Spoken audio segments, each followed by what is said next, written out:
trying to come up with nicknames for my kids to use with each other. We were talking about my son's in Minecraft, so he's talking about different nicknames. And he said, oh, well, you call me Otto because I like to use auto-creating spawners. Okay. And I was like, oh, Daddy used to have a ferret whose name was Otto. Oh, that's awesome. He named after the bus driver in The Simpsons. He's like, what's a ferret? So I show him a picture and I said, buddy, they're really smart. Yeah. And Max says, well, like how is he smart? And I said, well, he used to run up on my desk as a kid and he would bite the coiled cord on my phone and then jump off the desk and swing from it. And he would literally do this all the time. And he'd swing from it. Little Tarzan ferret. Yeah, and then he'd drop and it was super cute and always made me laugh and he would just do it over and over again. And Max just looked at me and I was like, oh my God. Doesn't know that a phone has cords. He doesn't know that a phone was. Exactly. So I said, buddy, phones used to not all be wireless. And I was like, have you ever seen a corded phone? I'm like, I'm not sure you've ever seen one. Why? How would he? Because we don't have one at the house. I haven't had a home phone in 20 years. Sure. And then I was like, oh, maybe you've seen one in your classroom at school. And he looks at me and he goes, you mean the banana? And I was like, no, buddy, a phone. What's the banana? We're talking about a phone. Like, what? Like, how are you distracted? And he goes, yeah, our teacher has one. It's just like this little black thing on the wall and they talk into the banana part of it. It's the phone.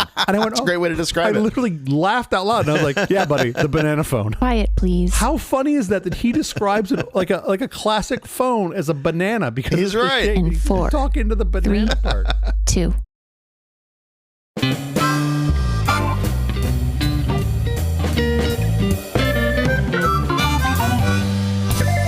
Company presents a truly terrible podcast. Welcome to Nonsense, Season 2, Episode 31. I'm Jeff Parker. I am Stittle. This is our take on the week's business, tech, and entertainment headlines. This time, we'll take a question from a listener about AI gaining consciousness. Better than AI's gaining weight, which was the ones that always get forwarded towards me. The Ozempic AI, is that what's happening? That's why you can't get Wegovy, because ChatGPT is chewing it all up. It's International Day of Charity. This day reminds us that simple acts of charity can alleviate the worst effects of humanitarian crisis and create more inclusive and resilient societies. I don't know, charity is great, but it's no substitute for systemic care for those in need. Yeah, you would want the charity to be additional and not the baseline of support. But nevertheless, happy International Day of Charity. How's your week going? I don't know if you know this or not, but it's 1,000 fucking degrees outside. Los Angeles is really hot right now. What has happened? Yeah. Like, I'm melting. Like, I go outside, the sun's rays feel like they are probably, I don't know, maybe twice as close to the sun as we were last week. You could hold up a hot dog and barbecue it. Okay. That's what it feels like. I feel like it's a nudist reference. I wasn't sure where we were going with that. No, it's just been hot. Now, I know, we always have like more heat towards the end of the summer, but dude, it's like the same temperature in LA right now as Phoenix. That's the part that's crazy. That's insane. We always get a last burst of heat somewhere in October. End of summer. This heat is crazy heat. Yeah, it's nuts. This time of Super year. nuts. Yeah. Now, I will say, we don't talk about this, and I'm going to jinx it by saying it. We've had no brownouts in Southern California that I know of. You don't want to say that aloud. No. Presumably today our air conditioner is going to go out.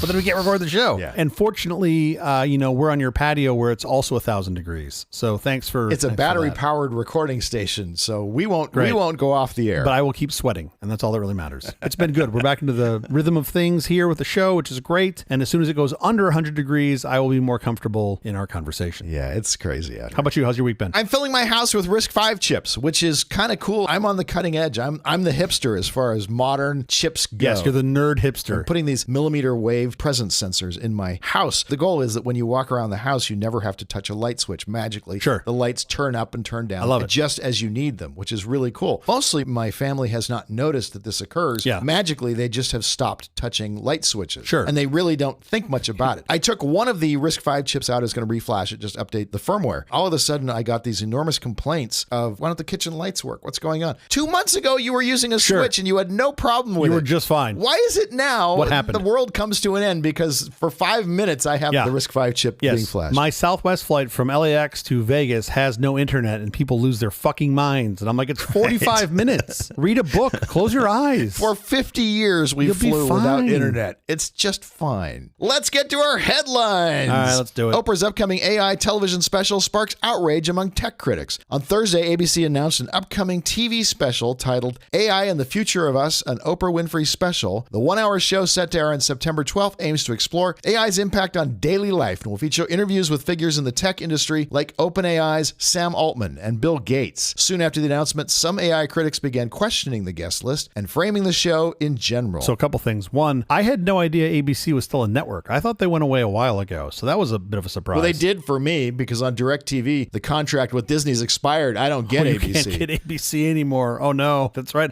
How'd you watch the SC game last weekend? On my Sirius radio. It was the only way I could listen. And speaking of, I know your dirty little secret about your home automation hipster bullshit. Yeah. You still have X10 in your house. I do. The pool has X10, but that's all going away. We're gonna clean all that out. We're moving to matter over threads. Is Oprah going to hand out AGIs like she does cars? Is that the plan? You get an AGI and you get an AGI. LLMs abound. Sure. Yeah, man, I don't understand. There's been a bunch of folks piling on this bandwagon about how terrible this show is going to be. I'm like, first of all, you haven't even seen it yet. So before you start bitching about how bad it's going to be, at least wait till it comes out. Although it's interesting, she's got Sam Altman and Bill Gates, basically the two guys from the same organization. All right. OpenAI and Microsoft are pretty much one and the same. No, they're not one and the same. You just want to get me all riled up, don't you? I'm not going to take the bait. I'm not taking the bait. No, they have like these other guests on there from like the Center for Humane Technology. Yes, they do. These guys, their mission statement is to sort of showcase the emerging risks posed by powerful and super intelligent AI. Yeah. That sounds like the other side, or at least another side of the story. Christopher Wray, the former director of the FBI, is going to reveal the terrifying ways criminals and foreign adversaries are using AI. I mean, I got to see it produced and see how it comes out. But I'm guessing it's not going to be all doomsday. They're just going to say, like, look, this is a technology and it comes with some other use cases and risks, like all technology has. The printing press could print lies so fast. Yeah, you're right. Nothing changes. But there's no mechanism to print truth with the printing press. There was nothing to force truth. Yes. Do you remember when color laser printers came out and they were literally embedding a weird like pattern in it so that if people tried to print money, they could, this is true. I know. There was like a watermark they would put in so that you could identify what printer it came from. I'm like, it's the fucking paper, people. You can't walk into Staples and be like, give me some of that nice dollar bill paper.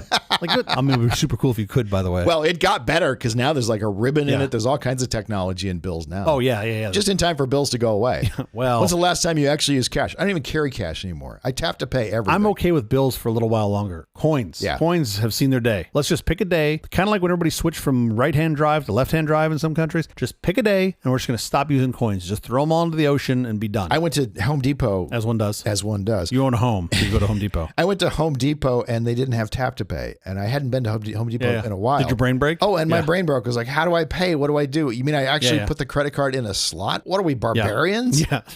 I was paying my dentist bill, a couple bucks, and I was like, I don't carry the card with me. I have it on my phone. Yeah. And I said, can I use Apple Pay? And she just looked at me. She's like, I don't know how to do that. And I was like, oh boy. I had a root canal not too long ago. I remember. I tap to paid it. Did you really? I did.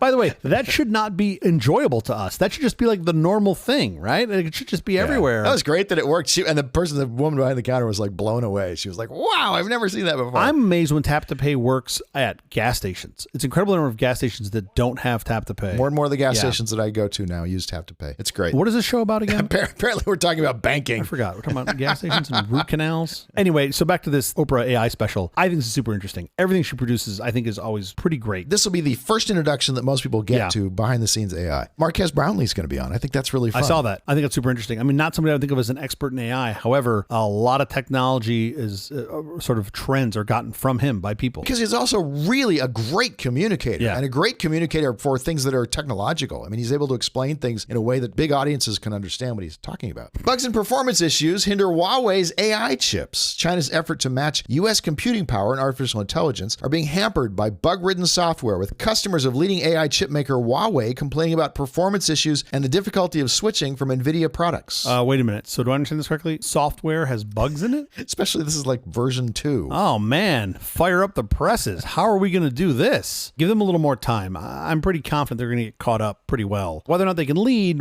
will be determined. You and I debate that. I think that China will have no trouble leading in plenty of areas. You know what I'm going to say here? It's going to be something.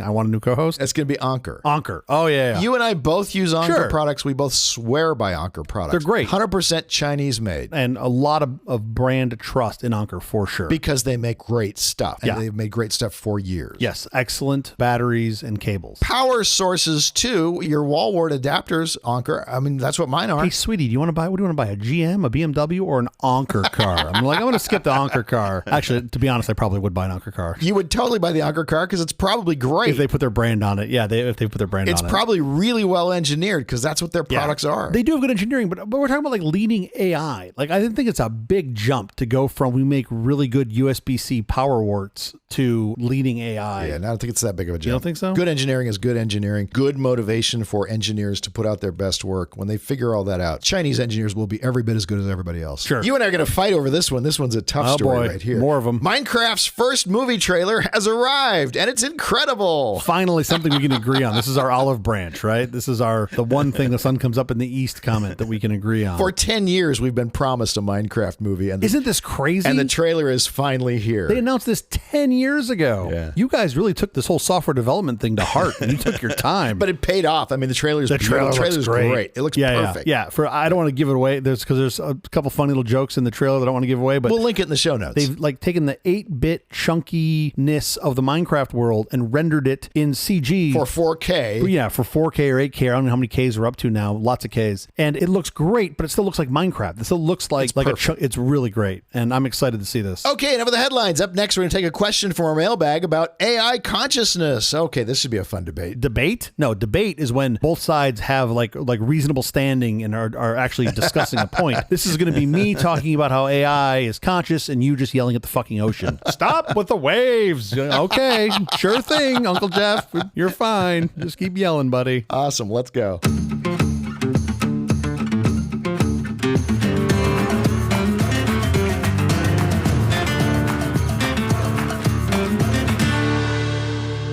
I'd like to go on record on this recording to say that you're the one that wanted to do this.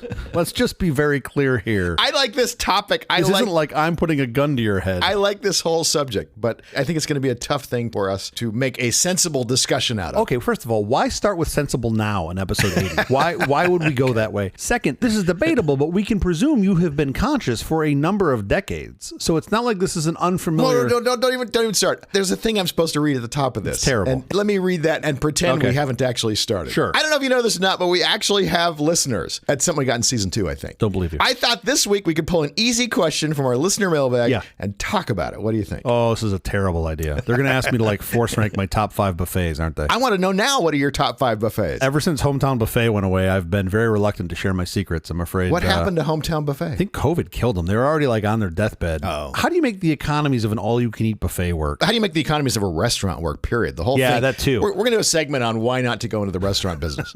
that should be very short and easy of just like, you're not going to make money and you're going to work your ass off. You and I have so derailed. The topic of this is not supposed to be. We haven't even started. We're supposed to play back a clip of someone telling us what we should discuss. And we are just 2 squirrels with shiny aluminum balls, just aluminum foil balls, just batting them around. I don't particularly mind that. Okay, I want to hear this clip. Okay. The question's about consciousness, not all you can eat crab legs. Boring. So here, let's let our listener, Pranay Sharma, explain. Hey, Jeff and CJ. Love the AI episode collection. Keep them coming. I got a question. At what point do you think you would consider your children transitioning from purely instinctive beings to being conscious individuals? And to follow up on that, maybe we can use that to define some conditions or parameters that you believe are necessary to identify consciousness, and then maybe apply that to AI. That's it. Thank you. Okay, so it's a great question. It is a great question. I have an 18-year-old. He just started college. Yeah. He's living on his own in a dorm, the whole thing. I am hoping that consciousness comes in soon. I'm optimistic that will happen at some point. I think there's a consciousness GE that you have to take your sophomore year where they just teach you consciousness. I hope so. I also would like to just really quickly make a true admission here. I started reading programming books at a very young age. Boy, there's some fun reading. I did. They weren't even picture books. I never got to converse with a human. I just had to read a book about this shit. Oh, yeah, for sure. And literally for about probably 10 years, you may have been the person that corrected me on this. Instead of saying parameters, I said parameters. Oh, yeah, I remember that. Because that's what it looks like. Sure. Do you remember that? 100%. I used to be like, I'm passing in the parameters. And I think you just looked at me like I was an idiot. parameters. And you were like, no, parameters. And I was like, yeah, same thing. Same. I've always said you have to have 2 lexicons. You have to have a reading lexicon and a speaking lexicon, because some words are not said the way that they're written. Right? I mean, you know what I'm talking about. 100%. It's a great question. Consciousness is a fascinating topic. Yeah. So your argument is that consciousness begins around 20. I'm hoping. No, I see no signs of that yet. You're optimistic. But they tell me it comes. No, seriously. Your kids are both conscious. Yeah. I mean, look, I think for children, I got to believe consciousness begins in utero. Oh, really? Yes, of course. I think so. But that's the thing. What's the definition of consciousness? Like, this is going to be the problem with this entire segment. There's no definition. Because there is no good definition. And my view on this, not to jump to the answer, but like consciousness has is this bizarre definition that we're grasping at as humans. And to me, I feel like we have already put into it some sort of human construct. Like if it's not human, then it can't be conscious because we are. I don't think that's true. My dog is very conscious. Well, that's what's fascinating, right? Is you think about animals and you go, well, wait a minute, are animals conscious? Yeah. And where do you draw the line? Are insects conscious? Well, I think absolutely. How would you say that ants are not conscious? Ants. You're going straight to ants. I don't have to go right to ants. Go to any insect you want. That's an easy one because they do look like they are operating with purpose. They do look like they're self-aware. They do look like they have agency. I could be totally wrong, but it doesn't appear that way to me. Ants. You think ants are self-aware? You don't think they are? I think the ant is following the smell of the other ant's ass in front of it, and that's all it's doing. And then it goes and it puts the shit in the cave, and then it goes back out. Unless you're the queen. Somebody had to be in front to go find the stuff in the first place. Oh, it's chicken and egg. I don't know where the first one went. Okay. There was one ant. He just found the carcass by accident and was hauling it back to the cave. Ants are fascinating. I really want to know more about ants. Their approach to finding shit is to just walk everywhere. And then once they find it, they start laying down a trail to it. And then more ants follow. It totally works. Right? It completely works. We talked about this before. Survival of the fittest, which is absolute nonsense. Do you want to struggle in life? Do that survival of the fittest thing. You want to thrive in life. Sure. Survival of the friendliest is the strategy that gets you the most success. Sure. I mean, look, if you go deep down this, or deeper down this animal conscious rabbit hole, I'm pretty sure Descartes said only humans have a non-physical mind. Right? I think he was one of the first to separate the mind from the brain. Like you have a brain, which is some blob of matter, but then you have this concept of a mind, and the mind is somehow not matter, and that only humans could have a non-physical mind, right? That was his postulation. I have a real hard time accepting that. Like I get you can... I'm just about to say, that's utter complete nonsense. It's garbage, right? I mean, I get what they're saying, but to me, you're just saying like, we can't describe this thing, so we're going to just make up it's something else. But also, how do you know that animals don't have a similar thing? I mean, all you have is matter. You're a bunch of atoms. That's all there is. There's nothing else to it. Careful. So. No, you start butting up on the religious conversation, and then people start talking about the boogeyman that bestows upon you the thing and the soul, and when you die, the 7 grams goes away because the soul leaves out of your nose, or wherever the fuck it goes. Like I don't know any of this story. You don't know any of this? 7 grams? Yeah, there's a whole belief that like if you like lay somebody on their deathbed on a table, when they die, like 7 grams or 32 grams or I don't know, a fucking ounce. Oh my word. Is this true? No, it's not fucking true, but people believe it. People are running around saying that when you die, when your soul leaves, there is some measurable amount of mass that changes. I mean, water is coming out of your rotting corpse every second you're laying there. So you are getting lighter. They're not wrong about that. Remember at the top of the segment when we said we had listeners? That might not be true anymore. I did not have rotting corpse on my bingo card, but you know, I do feel like you need a more informed co-host because I don't know what the 7 grams thing is. I don't pay attention to some of this nonsense. It's like the flat earth bullshit. Like, no, like the sun and the dome and we live in a big biosphere. I don't know. They just make a bunch of shit up. Okay. But I will say, I remember this vaguely. So finish this. I get lighter when I die. Oh, you want to go back to that? Yeah, there's supposedly when you die, there's a measurable amount of loss that doesn't happen while you're breathing. The moment you die. Yes. Because obviously there's loss the entire time you're dead. From the time you die until you're dust, you are constantly losing water. Yes. Are you looking it up? 21 grams, not 7 grams. Sorry, I was on the Ozempic death soul. 21 grams? That's measurable weight. I mean, I have drones that are 21 grams. At the exact moment of death, you, me, and everyone else will lose precisely 21 grams in weight. That's the How belief. do you know that? Do we have people on scales as they die so we can see the adjustment when they pass? How do we know this? As I've said before, as if fat people don't have enough problems. You're gonna put them on scales or they die, and you're like, well, how else do you know that? How do you know they dropped 21 grams? You went from 180 kilograms down to 179.89 kilograms. How do they observe this? Supposedly, the origin of this can be traced to Duncan McDougall, a doctor working in Massachusetts in the early 1900s. He had a keen fascination with death and spent part of his career on an almost obsessive hunt for evidence of the soul. He thought that if humans had a soul, it must exist in the body as some kind of material. And it had weight. And that material must weigh something. Yeah. Part of the problem is you got like Descartes saying that you've got matter in the brain and then the mind. Clearly Descartes was saying it's not matter. Yeah, exactly. Yeah. So it doesn't align with this, right? Now, they're not. Right. I don't think these theories were coupled, but McDougall set up to test his theory with what has been referred to as an excruciatingly bad experiment.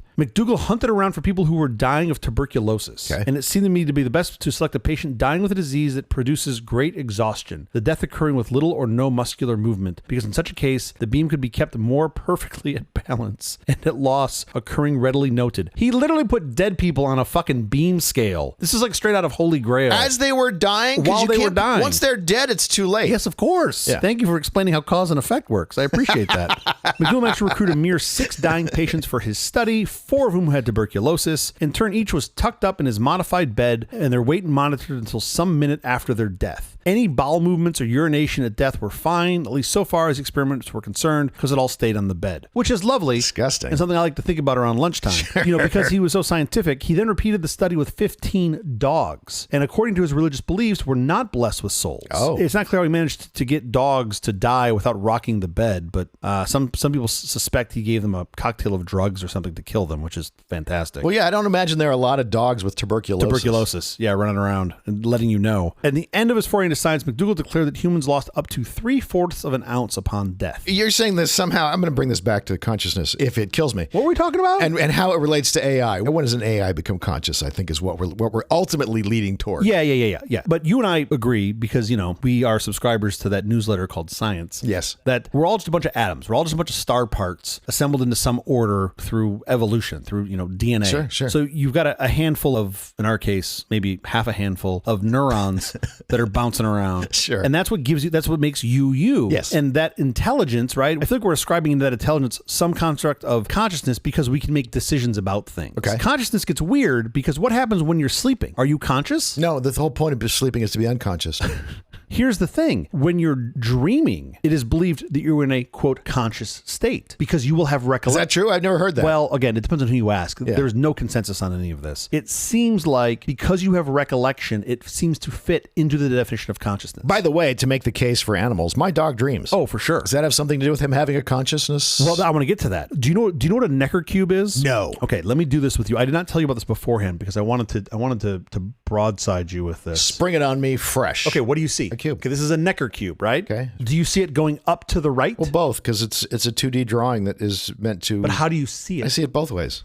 Okay. By the way, I can also see the MC Escher one that is got the front that's dented in and the back that's dented out. I can see it in all those directions. But when you first look at it, the Necker cube is an example of where people say you have sort of a conscious influence. Mm-hmm. Like you're going to see it one way or the other. A fascinating bit of information. There was a guy who lost his eyesight at birth and then regained it through an operation when he was like the age 50. Amazing. They showed him a Necker cube and he did not see a 3D object. What he saw were flat 2D lines. Because that's what's there. That's what's there, exactly. But the brain looks at this and goes, oh, I've seen you before. You are actually this, right? The brain tries to put it into a category of something you've seen before. And what I think is really interesting about the Necker cube is most people see it as a cube going up to the right. Most people are not superheroes like you. Most people see it as a cube going up to the right. The belief being that you see most objects in life from the top down. Okay. You're looking down at things in front of you. And there are tricks that you can do to force your brain to flip the Necker cube so you can see it going up to the left. Sure. And I think that's really fascinating to me. Down to It's the a left. 2D rendering. How do you not see it both ways? Well, you might be, I mean, I'm not joking now. You might be super unique. Most people, like virtually everyone, looks at this and sees it one way or the other. That's cool. And you can get it to flip. I'm impressed by that. I see it bottom going to the right. I can force myself to flip it, but I have to focus on certain parts of the drawing. I have to tell myself this is supposed to be a 3D representation. Interesting. Because to me, it's a 2D thing with a bunch of lines, and I go, yeah, okay, I know they mean that to be a cube. So you're an alien. I don't know about that, but okay. Step one. Anyway, I think this is fascinating, right? So this starts to talk about, like you start to figure out, is that a determination of consciousness because you have now ascribed to some other part of reality, some other part of life? Because I've drawn something that represents something else? Because you've drawn something that you are able in your brain to match to something else. I think it's fascinating to use something like a Necker cube in the definition of consciousness. Are you arguing that I'm not conscious because I can't see this as 3D unless I just ascribe 3D-ness to it? Well, I wasn't starting that way, but now a lot of the pieces are starting to fit together. Is that where you're going? Yeah. Okay. I'm I've got bad news and worse news. There's a whole nother, I don't want to say a derivative of this, but there's a whole other set of experiments around response priming that I think are fascinating. What does AI see when it looks at the Necker cube? That's ultimately where I want to take this conversation. It's like thinking about the AI, right? That's what Pranay asked. Do you know about the Chinese room? No, but apparently in this episode, I've not heard of anything. Well, you're not conscious, first of all. We just figured this out. You were losing 21 grams at the beginning of this episode. episode. And I had no idea what that was. Isn't that fascinating? No, it's kind of creepy, actually. You know what? I'm going to make a commitment right here. You know, as people like me donate their organs and people want to donate their body to science. Yeah, of course. That's what I want. I want to be the guy that disproves the 21 grams. I'm going to just sleep on a scale every night with a little pressure sensor that just records just in case I happen to bite it at night. The minute you buy the scale and put it into your bedroom, you're going to live forever. You're going to live to be... Exactly. You're going to be 140 years old. The fountain of youth is putting a scale in under your bed that never proved this. So there's this argument called the Chinese room argument. Okay. It's been around for a little while. It was postulated by John, I think his last name is pronounced Cyril. This was in the mid 2000s, I think, is when he postulated this. What he's basically saying is if he sat in a room, he's an English speaker, native English speaker, doesn't speak any other languages. If he had a code book that showed him Chinese characters in and the Chinese characters that you respond out, if you saw those characters, and people passed a piece of paper under the door with some Chinese characters on it, and he gave the response and passed it back under the door, in theory, that would pass the Turing test. Because he appears to be responding to them. He appears to be a human. He appears to be responding to those things. He's like, if you did the same thing with English and you had an English code book, he could infer from the questions that were asked and responses what's happening. He would be knowledgeable about what's happening. Right. But he's saying that in that latter case, that's a better definition of consciousness because he, quote, knows what's happening. He knows what's going on. That seems like a key component of consciousness, to know what is going on. The understanding, to be meta-aware, to be aware that you are aware. The end of his argument is that without this understanding, right, or intentionality, we cannot describe what the machine is doing and thinking since it does not think. It does not have a mind in the normal sense of the word. Now, I agree with that. I agree that it doesn't have a mind within the normal sense of the word. But to me, that just means the definition of the word is fucked up. Of course, it's not a human mind. It's not a bunch of meat. So it's not that. But that doesn't mean that it's not thinking. That's my view. This appeared in his 1980 paper. So it's been around, this concept's been around for quite some time. This apparently has been the biggest talking point amongst cognitive science. David Cole wrote that, quote, the Chinese room argument has probably been the most widely discussed philosophical argument in cognitive science to appear in the past 25 years. And yet this is my first hearing of it. This is your first time hearing of it, yeah. Like basically somebody had described cognitive science just in this, like that's all this is just people talking about this one postulation. Yeah. And I get what they're saying. I get there's this like squishiness around understanding what you're doing, right? And we have some concept of that understanding is. Yeah. Here at the end of the day is my problem with this argument. When you are born, you don't have any knowledge of the things humans have done. Like you don't know math, you don't know science, you can't read. You aren't born knowing all history. And presumably you have some what we call instincts, some things that are baked in. I question that. I'd like to dive deeper down that. I mean, you have to have some sort of instinct. Yes, of course. But what is an instinct, right? It's the BIOS. Yeah, well, it literally is the thing that says, you better get some food. Got a lot of bugs. I hope mine's at least EFI. Exactly. God, Jesus Christ. Am I still NBR? Am I still running NBR? Because if you fuck up that first sector, you are fucked. It's game over. And by the way, if you don't know these BIOS jokes, you should not be listening to this show. When you come out of the womb after, some amount of time, your instincts are saying you need to get some food. You need to get something in your... Yeah. And your instinct drives you. But digression. When you are a deer and you pop out as a deer mammal, you kind of immediately know how to stand and walk and eat. Or you would get eaten. You would be dead, eaten, right? Yeah, you would not have survived. But it's like a baby. If a baby pops out and you're just like, hey, good luck. A human baby. Fuck off. Like it just dies. A human baby. Yeah, for sure. Not gonna... Rarely will a baby be born with the instinct to like drive itself to a Denny's. Well, I did. Once in a while. True story. Wasn't even released from the hospital, and I just went right to the fucking IHOP and got me some sprinkled cupcake pancakes. Sure. There's this loose postulation that because our brains are so much more advanced, you don't have as much preloaded in ROM to make more room in RAM, which kind of makes sense, I guess, if we use the computer analogy. So there's this level of like understanding, and my problem is, as I'm starting to say, is like you're just this meat. It's this neural network. That's all I got is meat. We've mapped out this neural network. So my very ignorant, or I should say, maybe not ignorant, maybe uneducated belief is like, well, if you have the same system of neurons created in some other mechanism, I don't care if it's digital bits and bytes or Jello, if you have the same basic mechanism, to me, I go, well, that's just a mind. You've got a mind now. And then, well, okay, what's our definition of consciousness? And I feel like people are just really stuck on this, like the notion of the human vessel. Like it's the vessel is the problem. This is what I want to do. I want to back up because you and I both think dogs are conscious, right? Yes. It does seem like they are. They do seem to know right from wrong. They do seem to be semi-self-aware. If my dog walks up up to a mirror, he knows he's looking at himself. He doesn't think he's looking at another dog. Let's pause on that for a second. As a puppy, he did, but as a dog, he does not. Let's pause on that for a second, because that right there, what you just said, has been formalized. This is what it's a study around self-awareness. Super important, I think, for discussion of consciousness. So Gordon Gallup in the 70s developed this thing called the mirror test. And the test examines whether animals are able to differentiate between seeing themselves in a mirror versus seeing other animals. And the classic way they did this was they put a spot of coloring on the skin or fur near the individual's forehead. Okay. And then they'd see if they try to remove it or at least touch it when looking in the mirror. That's your self-awareness. You have an image of yourself. You look in the mirror, there's a big, red splotch on your forehead, and then you try to touch it. Meaning, like, if you try to touch it, you probably recognize that that's you, right? And you can try to touch it. Humans older than 18 months and other kind of great apes, bottlenose dolphins, orcas, pigeons, European magpies, and elephants have all been observed to pass this test. Very hard for me to say that those aren't some level of consciousness. Has to be. You're self-aware. Because they're self-aware. And I go, okay, if you take that same test and you apply it to ants, it's not going to work. Doesn't mean an ant's not conscious. I'm just saying in this case, an ant's not going to determine self-awareness. Let's jump forward for a second to an AI. That's going to be the easiest thing in the world to get an AI to know. Right. Like, that's not going to be hard. He moves exactly the same way I move. That's me. Yeah, exactly. And you look and go, okay, what's this red thing? Okay, cool. But he's never self-aware in doing that. He's just following a set of instructions. But aren't we all? Isn't that all self-awareness is a set of instructions? I think the ability to not follow the self-instructions is really what consciousness is all that's about. Interesting. And also petrifying in this context. If you ever read the book, The Eternal Golden Braid, Gödel Escherbach, An Eternal Golden Braid, one of the things he has in it is a little, he calls it the Moo puzzle. And it's a series of instructions. Okay. And you have to follow these instructions to get out of the puzzle, right? Yep. You have to rigorously follow the instructions. And you'll sit there and you'll do it and you'll do it and you'll do it. A computer will do that puzzle infinitely. Sure. A human at some point will go, oh, I give up. There's no way. Sure. You will disobey the rules and quit. Sure. Whereas a computer necessarily wouldn't, could be stuck in that loop forever. Have you not seen War Games? Yeah. The only way to win is not to play. It figured it out. That was 1983. The fucking Whopper, for Christ's sake. What do you mean? It got the answer. Okay, so I love that example. Well, I don't know it as well. I get the gist of it. Read the book. It's fantastic. The current state we are in 2024 with AIs. Do you think an AI would struggle with that? Like the ability to be like, oh no, I shouldn't do this. Like, I've done this 20 times. This is dumb. I end up in the same place. I don't know. Now I'm kind of curious if I put that puzzle into an AI, exactly what happens. Well, there goes our weekend. I don't want to be responsible for burning down Gemini, though. I love what's on the news. Like 8 data centers caught fire today at the same time. They're like, we got that IP address in Beverly Hills. And I'm like, uh-oh.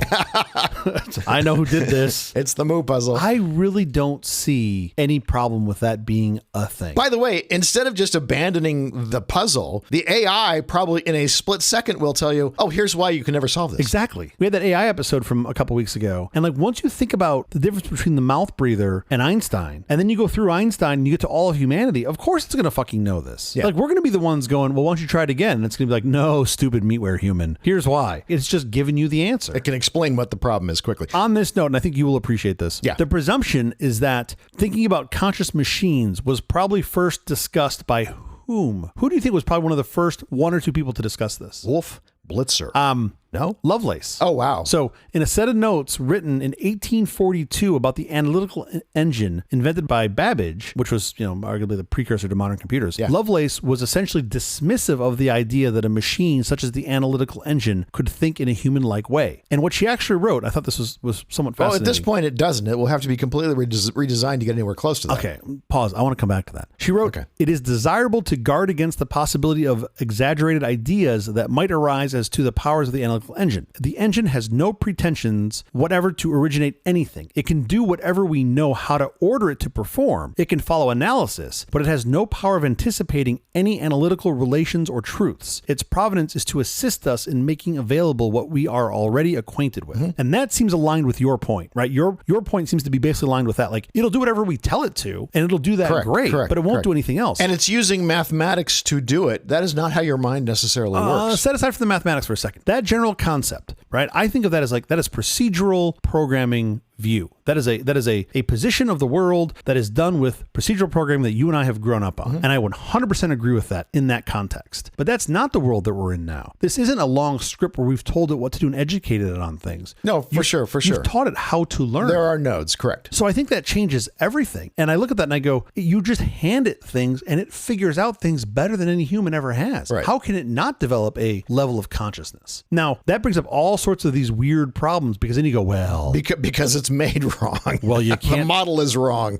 But is it? How do we know it's wrong? It's the best model of the brain we have. And it's not a very good model. First of all, the brain, even across sections of the brain does not work in a unilateral way. Of course. Different parts of the brain work in completely different ways. Okay. And the fact that you've got this huge bottleneck of moving memories into processing will slow, if not stop, consciousness from occurring in a computer just because the machine is designed well. I don't find this argument compelling that you need to have transmission between the brain parts in order to be, quote, conscious. That's what we do. I understand that that's what we do, but I don't think that's the only path. Yeah. That seems like a very narrow definition of conscious. If you want to call it human conscious has to look like this, fine. I've got no problem with that. But if you're going to call it that, then of course human conscious can't fit a non-human. So we both agree that dogs are conscious beings, mostly. I think so. I mean, there's something like 8 levels of consciousness that have been identified. It doesn't hit all of them, but the point is you don't have to hit all of them to be consciousness. It hits some of them. What doesn't it hit? And mostly is it the poodles who are not hitting it? It's mainly the poodles and the labradoodles. I think the labradoodles are the ones that are missing the most. Could be the labradoodles, sure. This is William Lycan, argued in his book Consciousness and Experience that at least 8 clearly distinct types of consciousness can be identified. And it was organism consciousness, control consciousness, consciousness of state event consciousness, reportability, introspective consciousness, subjective consciousness, and self-consciousness. And there's even more obscure forms, but he was sort of saying like these are the basic types of consciousness. Consciousness is a continuum. It is not a binary thing. That really seems to be the answer. And by the way, that's part of why I think this is bullshit. It's squishy. This is pornography. You don't know it until you see it and you go, yeah, that sounds conscious. Like I look at ants and I go, an individual ant I'm not sure is consciousness. Come back up from the ant. We started with dogs. We think dogs are mostly conscious. Other insects, I mean, before you get to insects, where's the line? Are mice conscious? I don't know. Not an insect. It's a mammal. No. I'm jumping up from insects. So I'm going back toward dogs because I want to go, are mice conscious? At what level are we conscious or not conscious? I feel like a mouse might be conscious, might fit into the world of consciousness to me. Where's the line? Yeah. Is a fish conscious? This is what I'm asking you. Fish doesn't feel conscious. Fish feels like a robot. It feels like input, output. Fish feel very conscious. Fish? Yes. Not dolphins, like fish. I know. I understand the difference. Oh my gosh. I don't know what you people eat in Beverly Hills. I can't be sure. Down getting the bottlenose dolphin down at the sushi restaurant. I can't be sure. The fish does seem to be aware of this is what I'm supposed to do. This is not what I'm supposed to do. Instead of having all of these big words that are philosophical and complicated, I feel like instead we just need a very nice like numbering system. Levels of consciousness. And then you've got like level 1 consciousness up to level 100, and you just fill in the gaps in the middle. You can do it in 5 steps. You don't even need that much refinement. I don't need to go 1 to 100. I don't know. I don't know if I can do it in 5 because here's why. Here's what I'm going to say next. It'll be not controversial at all. So if you have a gradient of consciousness. It certainly doesn't apply across multi-species, right? That's why we have the gradient. You're going to put species into the different buckets all the way up. Within a species, you'll have a great variation. You have a gradient. Right, of course. Not all humans have the same level of consciousness. And this is the hierarchy of needs, right? You have the hierarchy of needs. So does that, I don't think it's 1-to-1 to consciousness, but I think people, at least as I think of consciousness in quotes, you have folks that are more conscious than others. I'm not sure people want to handle that. I'm not sure people really want to accept that, I'm a 92 on the consciousness scale and you're a 54. And I'm like, well, this is why I'm saying let's not break it down into that kind of refined scale. Let's make it. Oh yeah, but I want to piss people off. Okay, well, I like setting the new high score. If that's your goal, you're going to succeed. Which, by the way, does not mean in golf what you think it does. I've made that mistake more than once. You get to AIs and you go, well, what's the gist? Like is the AI conscious or not? Right? I think that was part of Pranay's question. I think we're a very long way away from an AI that is conscious. You think so? Oh yeah, I think we can pass the Turing test in about 5 minutes. We're going to be able to pass the Turing test. But I think as far as actually being conscious, where it can initiate things on its own, where it has its own thoughts, where it's actually truly self-aware, not just solving a puzzle. Sure. I think we're a long ways away from that. Define long ways away. It's impossible to use units of time that mean anything in computers because one day a computer will weigh no more than 1.5 tons. 1.5 tons, right? God, I love that quote. Any prediction you make is going to be idiotic, before you turn around. But just give me a range. Are you thinking you say a long time away? You mean like hours? No, weeks? I mean we are decades away. Decades away. At least decades decades away At from least having decades away. what we would call consciousness. And I'm not even sure it's even possible. I think it's a greater 50% chance that you have consciousness in this decade, and it's already half gone. You have such inefficiencies until you redesign completely how the computer works to achieve consciousness. Really? Oh, the way your man. brain works is completely different from how a computer works. Your brain is not moving things from memory into processing so that things can be mine computations sure can as happen. fuck isn't. It used to, but it doesn't anymore. It's just, I don't even think it's worth talking about the Turing test anymore because we've clearly crossed that bridge. Like, you're done. You need now levels of. In many areas we have, in some areas we haven't. I think we're going to cross Turing, in the next 2 years. But not. That's fascinating to me. So you see the progression through that, and we cross Turing in, like you said, whatever, 0 to 2 years from now. Great. You and I can shake hands on that one. Yeah. But then you go, well, now it's going to be decades until you've got consciousness. And I look at those two and I go, tightly coupled. Once you cross that Turing test, you are not far away from being able to get that thing. Again, knowledge of all humanity, where it is maybe even more like a conscious level that we don't even have. A level of consciousness that is so far beyond. Fooling a human that you are a human, that doesn't seem like that high of a bar. Of course not. I've met us. To actually truly have consciousness seems like a way higher bar. Oh, I don't know. Not to fool someone that you have consciousness, but to actually have consciousness. But what's the difference between fooling somebody and actually having what is the difference? Articulate the difference to me in humans. Your position is that because it is shaped differently and works differently, you have a hard time ascribing it consciousness because it works differently than the human brain. It works on mathematics. It does not have inner imagery. It does not have inner speech. It does not have inner pain, pleasure, emotions, perception. And those are necessary for consciousness. I have a feeling those things are going to be requirements. I mean, I just think you're running out of stuff. You're running out of stuff that you go, well, this is well guarded. This is human. Only I can do this. It's like, no, like you keep making it better. I'm not saying necessarily that the computer isn't better. Look at humans. We have no absolute scale of temperature. Put your hand in an ice cold bucket of water. Now put your hand in a lukewarm bucket of water. It feels like you're in hot water. Sure. Because we have a relative scale of most things. Sure. Again, we were talking about things that are instincts. It's like a wiring problem. Herd mentality. Yeah. It's both kept us alive and allowed us to thrive and survive. Sure. It also makes us do really stupid things. Of course. We have lots of shortcuts in our brain that have both allowed us to survive and also are to our detriment. I mean, I have to believe every one of those shortcuts is modelable. I'm not saying you should model it. I'm not saying necessarily it should be carried over. But please don't. Yeah. When you get AI to be consciousness, let's weed those out. I am deathly afraid of the Nietzsche problem where I'm just like, one of them, just like, yep, it's all just fake and made up. And I just sit here and just watch cat videos all day. I guess I'm already there. I'm really not far away from that. I'm not sure what the problem with that is. I had this amazing philosophy professor years ago who I had logic and philosophy from him. He described logic as being this amazing area of philosophy where you always have these rigorous answers, but you've got these very unexciting questions, but you always get answers. Yeah, sure. Whereas philosophy is the exact opposite. You have these super sexy questions, but you never get an answer. Right, you never get to the answer. And I was like, oh yeah, that's kind of a great way to depict these two. I think they go hand in hand really well. It's amazing he taught both of them. And then when you think about it, of course he taught both of them. He was they're great. The same subject, basically. He left USC because he didn't want to be part of the Big 12. Yeah, well, there's that. Oh man. Big 10, the Big 7. What was it? Big Google. I think they went with the Big Google, and then they're going to get broken up. What happens if the Big 10 gets broken up? Oh. Like Google is going to get broken up? Yeah. Like you're too big. We got to break you up into prime factorizations. That's what they're going to do.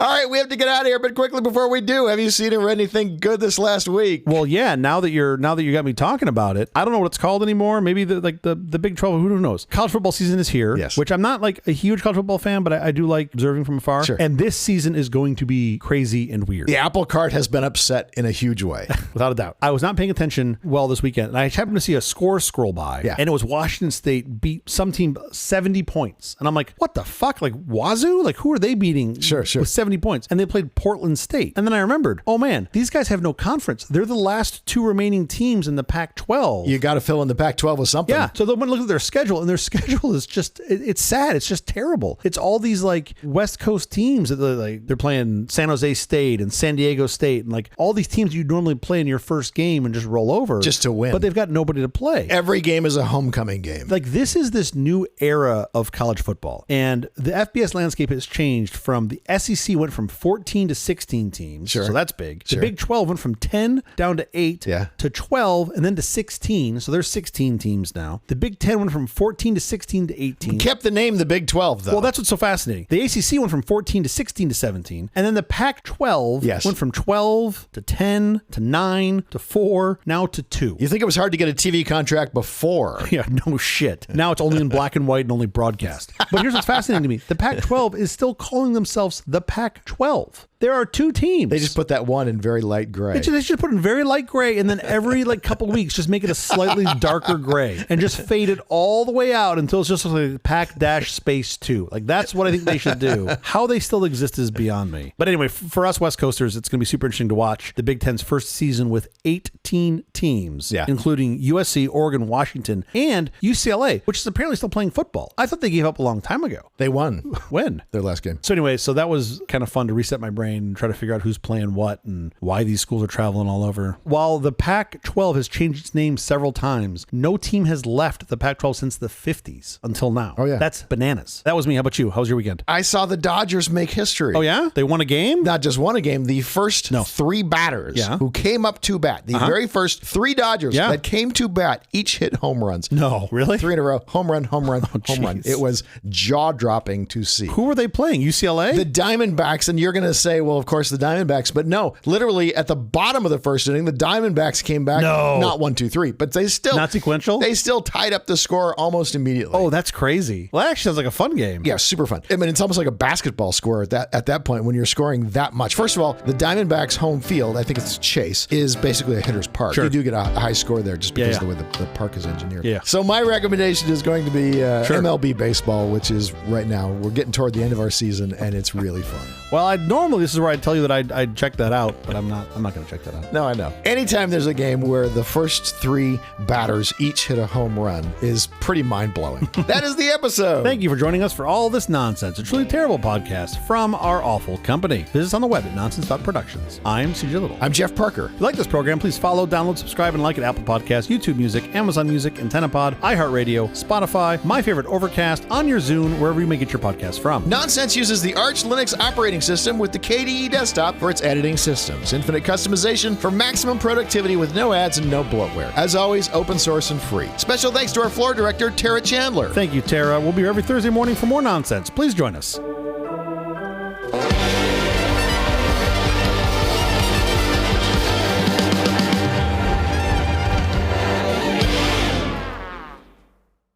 I just don't see a world where you're not going to have conscious machines. More than ants, for sure. How do you know? Because they're going to fucking tell us. What makes you think the ant's not conscious? You know, I think the individual ant I don't find consciousness in. The group of ants. Because why? Part of it is I don't think they have enough meat. I feel like you need a little more RAM for consciousness. The same thing you say about computers, I'm going to say about ants. What is it that makes you think that ant's not conscious? By the way, when the ant dies, this will blow your mind.